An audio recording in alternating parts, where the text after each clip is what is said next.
King Charles III is now the reigning British monarch after the death of Queen Elizabeth II. At 73, he is the oldest person ever to assume the throne, and the longest-serving heir apparent in British history. Watch the video above. What kind of king will Charles be? For more royal family-related news and videos, check out Royal Family. So what kind of king will Charles be? How will he reconcile his grief over the loss of his mother with his new duties? Queen Elizabeth reigned for more than 70 years, managing to stay in the good graces of public opinion even as some members of her own family, including Charles, fell out of favor and courted controversy.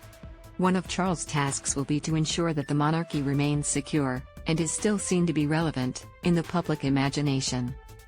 UK-based royals journalist and commentator Victoria Arbiter told Sunrise on Friday that Queen Elizabeth had provided a tremendous sense of continuity and stability and a focus for national unity. Will King Charles III be able to do the same? I do hope people will give him a chance, Arbiter said. I can't imagine what it's like for Prince Charles in these hours, at the moment. He's having to reconcile the private grief he's experiencing over the loss of his mother along with suddenly assuming the job for which he has been preparing his entire life. Arbiter described Charles as a very forward-thinking man who was passionate about environmental preservation long before climate change was even a phrase in common usage. She added that the public's love for Princess Diana has clouded the judgment of many people who felt they could not forgive the sins of the past. People are very quick to criticize Prince Charles for errors of the past, sins of the past, she said. People's love of Diana tends to cloud their judgment of Prince Charles today. But remember, it was 40 years ago that he was preaching about the dangers of plastics. It was 40 years ago that he was urging people to embrace religious tolerance. He set up the Prince's Trust over 40 years ago, which has helped so many young people from disadvantaged backgrounds get a good start in life. People have said they would have ended up in prison, on drugs, down and out, if it wasn't for organizations like the Prince's Trust. He invested in youth, recognizing that they were the future. So I hope that sympathy over the loss of the Queen does give way to support for Prince Charles, because I think he has a lot to offer. Arbiter added that Prince Charles was way ahead of his time in the 1980s and 1990s when he began to talk about environmental issues. People thought he was absolutely bonkers, talking to plants and all that sort of thing.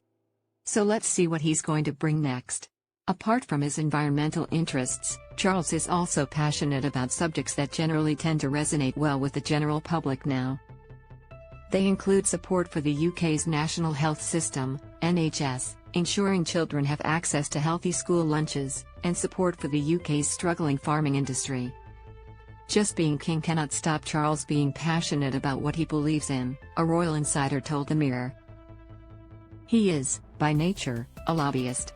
Charles has also spoken in the past about the need to trim down the monarchy and cut down on its expenses. As some have observed, the monarchy has in some ways self-trimmed, with Prince Harry leaving the UK to live in America with his wife, Meghan Markle, and Prince Andrew now excluded from royal duties. But will there be official roles now for Prince Edward or Princess Anne? How will Charles guide and advise Prince William, who is next in line for the throne? And will he be able, somehow, to reunite his fractured family, bringing sons William and Harry back together again? All these questions remain unknown. Reporter Victoria Newton was with Charles on Wednesday, his last working day as the Prince of Wales. Writing in The Sun, she said he wasn't himself. He looked under strain, like a man with the weight of the world on his shoulders, Newton said. At one point, as she showed him a photograph of his grandchildren, she said he looked emotional, almost close to tears. Charles knows that his life has now changed irrevocably. His wife, Camilla, will now be referred to as Queen Consort, something his mother was keen to see happen. No doubt he will wonder if, in what is likely to be a relatively short reign, at least in comparison to his mother's 70 years on the throne, he will ever attain the popularity Elizabeth enjoyed. Tellingly, and rather sadly, Charles recently recalled a boyhood moment when he saw crowds gathering outside Buckingham Palace to cheer his mother. "They'll never come out for me," he remarked. And finally, thank you all for watching the video. Please like and comment your opinion so we can discuss together. Don't forget to subscribe, press the bell to follow and update many other interesting news. See you in the next videos. Goodbye.